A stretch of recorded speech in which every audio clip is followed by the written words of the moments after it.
সকল আসন থেকেই বাংলাদেশ খেলাফত মজলিসের প্রতীক রিকশা প্রতীক নিয়ে বাংলাদেশ খেলাফত মজলিসের মনোনীত প্রার্থীগণ জাতীয় সংসদ নির্বাচনে প্রতিদ্বন্দ্বিতা করবে ইনশাআল্লাহ। আসসালামু আলাইকুম ওয়া রাহমাতুল্লাহি ওয়া বারাকাতুহু। আজকে আপনাদের সামনে আরেকটি গুরুত্বপূর্ণ বিষয় নিয়ে উপস্থিত হয়েছি। বিষয়টি হলো বাংলাদেশ খেলাফত মজলিস তথা আল্লামা মামুনুল সাহেবের নেতৃত্বে যে ইসলামিক দলটি আছে বাংলাদেশ খেলাফত মজলিস, এটা কি একক নির্বাচন করবে নাকি জোটবদ্ধ হয়ে নির্বাচন করবে, এই বিষয়ে আজকে আপনাদের সামনে কিছু আলোচনা করব।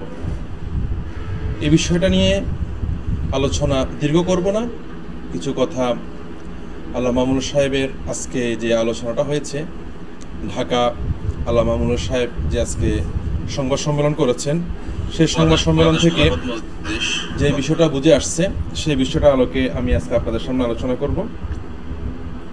আল্লামা মামুনুল সাহেবের আজকে যেই বক্তব্যটা আছে, তিনি যে বক্তব্যটা দিয়েছেন সংবাদ সম্মেলনের মধ্যে, ওই বক্তব্য থেকে ছোট্ট একটা অংশ আমি আপনাদেরকে প্রথমে শোনাই, তারপর আমি আলোচনার দিকে যাব। ওনার ছোট্ট একটা বক্তব্য আমি আপনাদেরকে প্রথমে শোনাচ্ছি। সকল আসন থেকেই বাংলাদেশ খেলাফত মজলিসের প্রতীক রিকশা প্রতীক নিয়ে বাংলাদেশ খেলাফত মজলিসের মনোনীত প্রার্থীগণ জাতীয় সংসদ নির্বাচনে প্রতিদ্বন্দ্বিতা করবে ইনশাআল্লাহ। বাকি যদি প্রয়োজন হয় তাহলে বৃহত্তর কোনো জোট, কোনো অ্যালায়েন্স অথবা নির্বাচনী সমঝোতার মাধ্যমেও বাংলাদেশ খেলাফত মজলিস যদি মনে করে ইসলাম এবং দেশের স্বার্থ অধিকতর রক্ষা হবে, তাহলে সেই চিন্তাও বাংলাদেশ খেলাফত মজলিসের রয়েছে। বাংলাদেশ খেলাফত মজলিস বক্তব্যটা আপনারা শুনেছেন। এই বক্তব্যটা আজকে ঢাকা বাংলাদেশ খেলাফত মজলিসের নির্বাচনী প্রার্থী পরিচিত ও ওরিয়েন্টেশন প্রোগ্রামের পরে আল্লামা মামুনুল সাহেব তার দলীয় কেন্দ্রীয় নেতৃবৃন্দ পাশেই ছিল। আপনারা যারা দেখেছেন সংবাদ সম্মেলনটি, তারা দেখেছেন সেখানে তিনি সেই সংবাদ সম্মেলন করেছেন, সেখানে তিনি বক্তব্যটা দিয়েছেন। এই বক্তব্যের মধ্যে তিনি যে কথাটা বলেছেন, এটা আমরা গুরুত্ব সহকারে যদি কথাটা খেয়াল করি, তিনি শুরুতে যে কথা বলেছেন, প্রথম কথা হলো যে আজকে বাংলাদেশ খেলাফত মজলিসের বাংলাদেশের ৩০০টি আসনের যারা প্রার্থী আছে, প্রার্থীদের পরিচিতি এবং তাদের সাথে মত বিনিময় এবং বিশেষ করে আল্লামা মামুনুল সাহেব ওনার নির্বাচনী কেন্দ্রিক যে ওনার মনোভাব এবং ওনার চিন্তাধারা, সেটা তাদের সাথে শেয়ার করেছেন। এবং এরপরে তিনি সংবাদ সম্মেলনের মধ্যে তিনি যে ঘোষণাটা দিয়েছেন, সেই ঘোষণা হলো যে আল্লামা মামুনুল সাহেব তিনি স্পষ্ট ঘোষণা দিয়েছেন যে বাংলাদেশ খেলাফত মজলিস বাংলাদেশের ৩০০টি আসনেই তারা এককভাবে নির্বাচন করবেন। এটা হলো প্রথম বক্তব্য ওনার। তাহলে ওনার আজকে আলোচনার প্রথম অংশটা ছিল বাংলাদেশ খেলাফত মজলিস বাংলাদেশের ৩টি আসনে এককভাবে নির্বাচন করবে, এটা হলো প্রথম বক্তব্য। দ্বিতীয় নম্বর কথা হলো যে বাংলাদেশ খেলাফত মজলিস যদি প্রয়োজন হয় দেশ এবং ইসলাম দুইটা, আল্লামা মামুনুল সাহেব এখানে দুইটা জিনিস মেনশন করেছেন, একটা হলো দেশ, দ্বিতীয় নম্বর হলো ইসলাম। দেশ এবং ইসলামের স্বার্থে যদি প্রয়োজন হয় জোটবদ্ধ হয়ে আল্লামা মামুনুল সাহেব নির্বাচন করতে যদি প্রয়োজন হয়, সেক্ষেত্রেও তারা সিদ্ধান্ত নিতে পারেন বলে জানিয়েছেন। এখানে একটা বিষয় হলো যে গতকাল ঢাকাতে সোহরাওয়ার্দী উদ্যান ইসলাম আন্দোলনের যে মহাসমাবেশ হয়েছে, সেখানে জামাত ইসলাম উপস্থিত ছিল। সেখানে জমিয়ত এবং বিএনপি জাতীয় পার্টি ছাড়াও যদি মোটামুটি বলা যায় বাংলাদেশে যে কিছু রাজনৈতিক দলগুলো আছে, তাদের মধ্যে থেকে বিএনপি সেখানে দাওয়াতে পায় নাই, এবং জাতীয় পার্টি এবং জমিয়ত, এই তিনটা দল ছাড়া মোটামুটি বাকি ইসলামী ঘরানার দলগুলো এবং ইসলামী ঘরানার বাহিরেও যে ইয়াং জেনারেশনের যেই দলগুলো আছে, এবি পার্টি বলেন, নাগরিক পার্টি বলেন, তারপর আপনার নুরু বলেন, তারপরে এদিকে খেলাফত আন্দোলন, তারপরে বাংলাদেশ খেলাফত মজলিস সবগুলো মোটামুটি দল, জামাত ইসলাম তো ছিলই, তো সব কিছু দল সেখানে ছিল। সেখানে হিন্দু, বৌদ্ধ, খ্রিস্টান মোটামুটি প্রত্যেকটা ধর্ম থেকে তারা ছিল। তো সব কিছু মিলাই একটা বিষয় আসছিল যে আপনার পিআর পদ্ধতি যে নির্বাচনের বিষয়টা আসছিল, যে পিআর পদ্ধতি যদি নির্বাচন হয় তাহলে বাংলাদেশে জোট হবে না। পিআর পদ্ধতি নির্বাচন হলে জোট হওয়ার প্রশ্ন আসতেছে না, তখন জোটের কোনো বিষয় আসবে না। তো যদি পিআর পদ্ধতি নির্বাচন হয়, যদি এটা হওয়ার সম্ভাবনা বাংলাদেশে নাই, এই পিআর পদ্ধতি কি, এই বিষয়টা নিয়ে গতকাল আমি একটা আমার লাইভে আলোচনা করেছি, এবং সেটা একটা আলোচনা আমি আজকে আমার ফেজের মধ্যে আপনারা পাবেন। পিআর পদ্ধতি নিয়ে বিস্তারিত একটা আমি আলোচনা করেছিলাম, পিআর পদ্ধতি নির্বাচনটা কীভাবে হবে এবং সেটা হলে কী লাভ কী ক্ষতি, সেটা নিয়ে কিছু আলোচনা করেছি। এবং পিআর পদ্ধতি নির্বাচন নিয়ে ইনশাল্লাহ আমি আরেকটা আলোচনা করব, সেখানে পিআর পদ্ধতি নির্বাচনের কি ক্ষতির দিকগুলো আছে সেটা নিয়ে আমি আলোচনা করব আপনাদের সামনে। তাহলে এখন আসলে ওই বিষয়গুলো আলোচনা করার উদ্দেশ্য নয়। এখন আলোচনা যেটা করতে চাইছি, বাংলাদেশ খেলাফত মজলিস যদি পিআর পদ্ধতি নির্বাচন হয়, সেখানে শুধু বাংলাদেশ খেলাফত মজলিস কেন, সেখানে জামাতে ইসলাম ঐক্যে আসবে না, সেখানে ইসলামী আন্দোলন ঐক্যে আসবে না, এবং সেখানে অন্য কোনো দল, সেখানে ঐক্যের কোনো প্রশ্ন আসবে না। প্রত্যেকটা দল স্বতন্ত্র তাদের রাজনৈতিক যে মার্কাটা আছে সেই মার্কা নিয়ে তারা কি করবে, তারা নির্বাচন করবে। তাহলে যখন প্রত্যেকটা দল তাদের স্বতন্ত্র যদি পিআর পদ্ধতি নির্বাচন হয়, তারা সেক্ষেত্রে তারা নির্বাচনটা করবে। তাহলে প্রথম কথা হলো, যদি পিআর পদ্ধতিতে যদি নির্বাচন হয়, তাহলে সেখানে কোনো ঐক্যের প্রশ্ন আসতেছে না। 2 নম্বর, বাংলাদেশ খেলাফত মজলিস তাদের 300টা আসনে তাদের কাদেরকে প্রার্থী দিবেন তাদের লিস্টই করে ফেলছেন অলরেডি, এবং আজকে সেটা পরিচিতি সভা হয়েছে, সেটা ঢাকা কাকরাইলে হয়েছে, যেটা আপনারা অনেকে লাইভে দেখেছেন, যার পর আল্লাহ মামুনুল সাহেব সাংবাদিক সম্মেলন করেছিল। তো এখান থেকে একটা বিষয় হলো যে বাংলাদেশ খেলাফত মজলিস তারা প্রস্তুতি নিয়েছে, যদি এককভাবে নির্বাচন করার প্রয়োজন হয়, বাংলাদেশ খেলাফত মজলিস 300 আসনে তারা এককভাবে নির্বাচন করবে। আর যদি জোটে যাওয়ার প্রয়োজন হয়, জোট 2 ভাবে হতে পারে, যেটা আলোচনা আসতেছে, জোট 2 ভাবে হতে পারে। জোট 2 ভাবে হওয়ার একটা পদ্ধতি হলো যে আপনার, যেটা আমরা অতীতে দেখে আসছি, যেমন আমরা আগে 4 দল ঐক্য জোট দেখেছি, আমরা 16 দলের আমরা জোট দেখেছি, 18 দিন কত দলের জোট আমরা দেখেছি।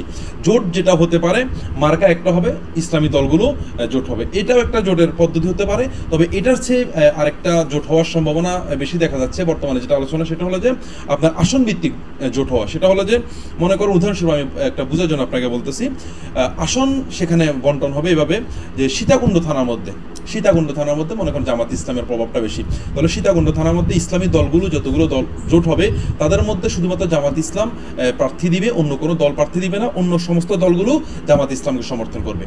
এভাবে মনে করেন আমাদের মিরসরাই, চট্টগ্রাম মিরসরাই থানা, সেখানে উদাহরণস্বরূপ বুঝার জন্য বলতেছি যে ইসলামী আন্দোলনের সেখানে প্রভাবটা বেশি।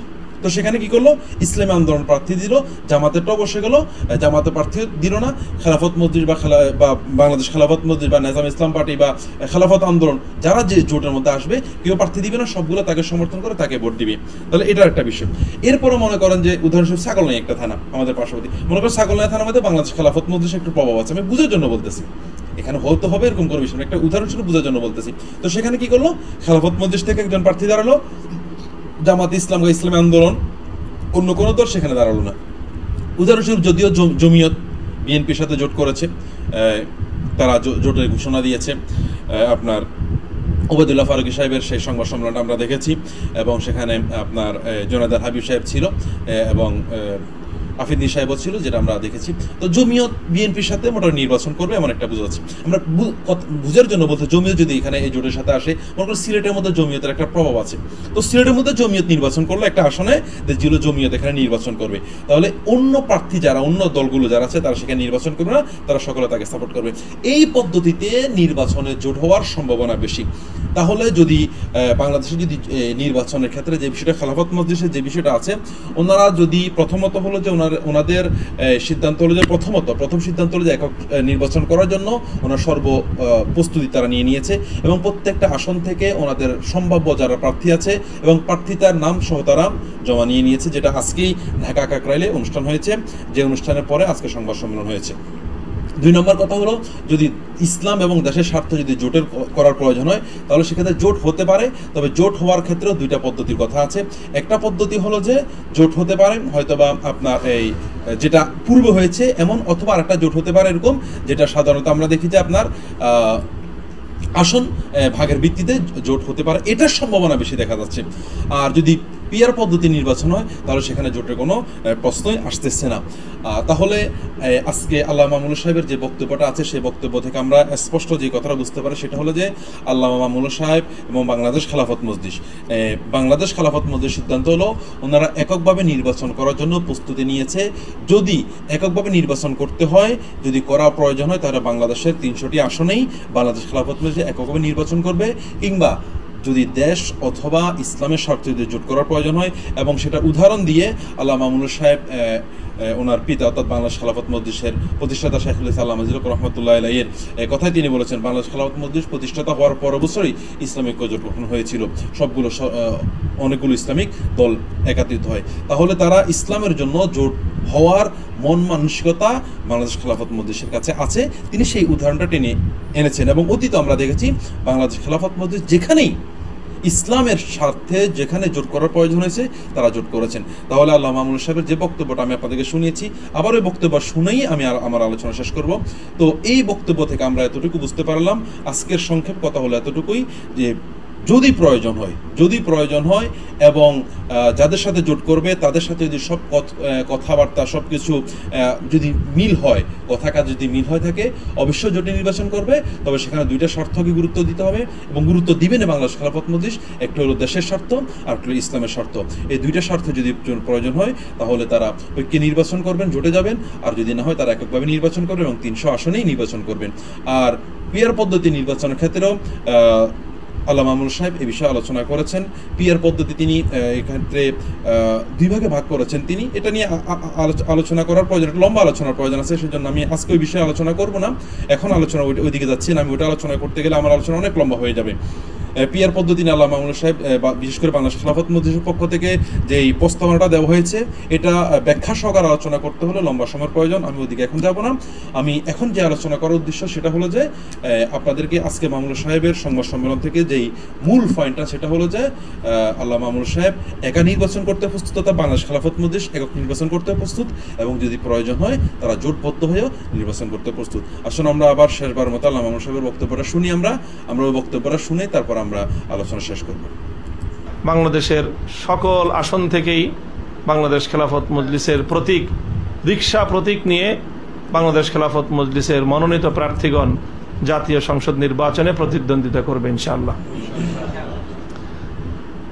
বাকি যদি প্রয়োজন হয় তাহলে বৃহত্তর কোনো জোট, কোনো অ্যালায়েন্স অথবা নির্বাচনী সমঝোতার মাধ্যমেও বাংলাদেশ খেলাফত মজলিস যদি মনে করে ইসলাম এবং দেশের স্বার্থ অধিকতর রক্ষা হবে, তাহলে সেই চিন্তাও বাংলাদেশ খেলাফত মজলিসের রয়েছে।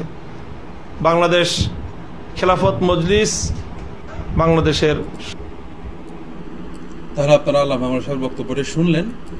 তো আজকে এতটুকু, ইনশাল্লাহ দেখা হবে অন্যদিন অন্য একটা বিষয় নিয়ে আলোচনা আপনাদের সামনে উপস্থিত হব। ততক্ষণে দর্শক ভালো থাকবেন। আসসালামু আলাইকুম ওয়া রাহমাতুল্লাহি ওয়া বারাকাতুহু।